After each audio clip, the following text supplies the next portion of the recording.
Hello everyone and welcome back to Dawn of War 3. This time it is a bit of an update on a previous video I did on a custom map that was pretty cool for a number of reasons.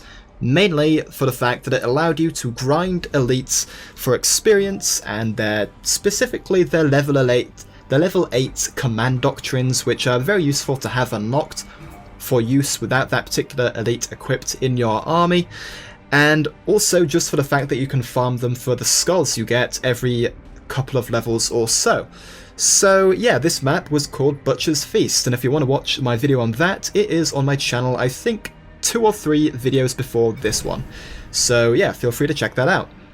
But what Chaotic-Deamon has done, and Chaotic-Deamon is the Steam Workshop author and creator of this map, these really cool custom maps for this specific purpose, is he has made a updated version that is infinitely more refined. So if you take a look at this, you can instantly see that the start of the game is set up more in your favour than it was in Butcher's Feast, as your turret will automatically, within the first minute or so, farm all of those stacked shield generators that you can see right there, and destroy them very quickly for you so that you can instantly field all of your big bad elites. So this is a big change on Butcher's Feast, because in Butcher's Feast you actually had to do the destroying of the shield generators yourself. So this already has shaved, you know, a good few 3, 4, 5 minutes off of your time in this map, which is very nice considering that whilst killing swarms of AI opponents is to some extent quite fun, really you want to be spending your time in real multiplayer matches, testing your might and feats of skill against other opponents. So the less time you have to spend in these grinding maps, the better. Not saying that I don't love them, but yeah, saving time when you can is definitely appreciated. And this additional refinement, making it so that you get all of those juicy elite points as soon as possible through putting the turret next to those shield generators, really does help you out an absolute ton in just optimizing the time spent grinding elites. So as you can see, you have your base in the center of the map, and to the northwest, I think that is, yeah, the northwest, the turret on your side is instantly destroying the enemy shield generator, which is placed basically right next to it.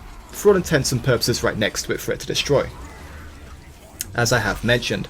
And to the right of your spawned base are these 3 islands separated from your base by an impassable wall. This wall can be jumped over, skimmed around, teleported over, you know, all of those standard movement tricks are fine, but for the recommended race that Chaotic-Deamon does recommend in his description for this custom map, which is Orcs, their basic unit, which they are limited to because there just isn't room to build another building on this peninsula, I guess I would call it, for the AI, are all melee. So if you want to, you should be able to avoid a lot of the damage taken from those dudes. As you can see, they can't get past the wall. My Wraith Knight Taldir is perfectly safe if I kept her on this side of the map, and I suppose built a webway gate to buff her shield regen if she wanted to dip out of combat. The only danger you really face, I guess, is the occasional Gorguts jumping over with his claw ability, and later on, and by later on I mean way later on, a Meganob squad potentially with their rockets, but by that point you can set up some defences, you can jump over and deal with them directly, which, as you will see, is perfectly fine to do.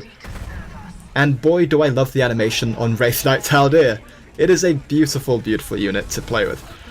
But yeah, by setting the race that you face to Orcs, and with the limitation on the map, meaning that the AI just cannot make any additional buildings, you're going to be perfectly safe, and this is a big improvement over Butcher's Feast, because Butcher's Feast only had a bridge separating you from the AI opponents. So to a large extent, it was up to you entirely to defend that bridge from them, which was occasionally quite hard given that you were facing 1v3 and those 3 were able to field basically triplicate Gabriel Angeloses if you're facing Space Marines all at once.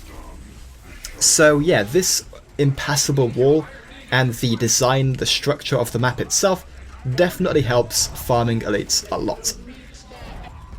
As you can see, despite my Wraith Knight being in amongst the Orc boys for a long time, they really aren't posing that much of a threat, and therefore I'm able to get a lot of damage done, and therefore I'm able to get a lot of experience farmed, as you will see near the end of the video where I do show off the experience that I gained from this run. So do keep track of how much time I'm spending here, as then you'll be able to kind of gauge how fast it takes to farm particular elites against this particular AI type of scenario. So one issue that this map does have is that the occasional elite does exist who find it very difficult to cross the impassable wall. A good example of this is the Wraith Lord, and I guess on my previous example, the Mega Knobs as well, since they don't actually have any movement abilities, unlike Terminators with their teleports. So these units, specifically big melee units, can't teleport past the wall. And the map does actually spawn with a Falcon ready for you to use. It's entirely owned by you, therefore any of your units can use it despite whatever race you might be using. If you're not Eldar, it's really not a problem. So theoretically, you could stick Farseer Maka in there, you know, skim the Falcon past the wall, drop her off, and then, you know, retreat with a Falcon and let her murder a bunch of boys. That would be a-okay fine. Before the Wraith Lord, that's not really an option. As you can see, the wall is actually thin enough that he can swing past it, but this requires the Orc boys to be up against the wall. So some abilities you can use to enable this experience farming for your Wraith Lord could be Autark Kaya's Wind Cyclone callback ability, where he summons the Cyclones back and pulls all of the units that were in the AoE of the Cyclones back to his position. That could actually work well with the Wraith Lord, and that is what I did here. So that is quite effective. So you can play around that aspect of the map. But for units like Mega Knobs, potentially this map would be not so good, which is slightly disappointing, but by and large, we have to admit that this map is an absolute, you know, godsend for farming elites, as without this, and without Butcher's Feast and maps like these, we would be resorting to either playing very samey campaign missions over and over again, or just farming multiplayer matches, you know, individually.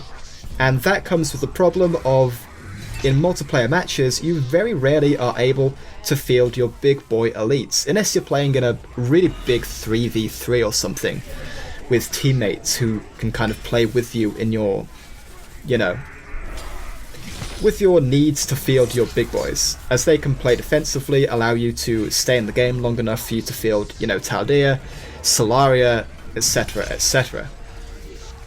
But even so, in those 3v3s, the amount of damage that a big elite might do might not be all that much, particularly compared to how much damage that my Tal'Dea is quite clearly doing very well here. So yeah, these farming elite grinding maps are definitely very, very useful for the community and for people who just want to skip the farming process of grinding through map after map after map after match after match. And yeah, for that reason, thank you Chaotic-Deamon, as this is definitely going to save me a lot of time, and I'm sure a lot of time in the community. So similar to Butcher's Feast, if you want to finish the map on your own terms, the easiest way to do this is simply to walk on over to the intended and fully designed sort of left walkway, and here you will find first the turret for the enemy team and then the power core for the enemy team. And as we discussed at the start of the video, the shield generators are clearly destroyed by the shield turret on your side at the start of the match to give you all those juicy elite points. So yeah, all you have to worry about is take out with your elites, probably, if they're still alive at that point, the turret, and then, as standard, take out the power core.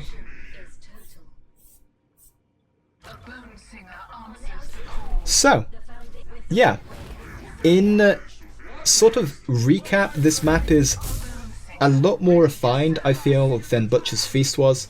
In Butcher's Feast, you could actually feasibly lose to the AI, but in this map, short of doing terrible, terrible things in terms of decision making, you will never lose to the AI, I think. It's just much more refined, it's more suited to the purpose of farming for long stretches of time. And yeah, that is in fact on screen a unused, unpainted model of a Warhound Titan. So there's that to mull over as well. So yeah, if you want to use this map in your own elite grinding experiences, feel free to look it up using the full name which I've included in the title of this video. Very thoughtfully of me, I might say. Look it up on the Steam Workshop, hit subscribe, the big green plus subscribe button. That will be ticked. You'll then see an update for Dawn of War 3 in your Steam library, and that will be the game downloading and installing that particular map, and from there just set it up as a custom online game against 3 AI opponents, all orcs, on this map, and yeah, enjoy yourself. So, as always guys, I hope you found this interesting and useful. Thank you to Chaotic-Deamon once again for making these really cool custom maps, and I hope I see you in the next video. More Dawn of War 3 coming up fairly soon. Ta-ta.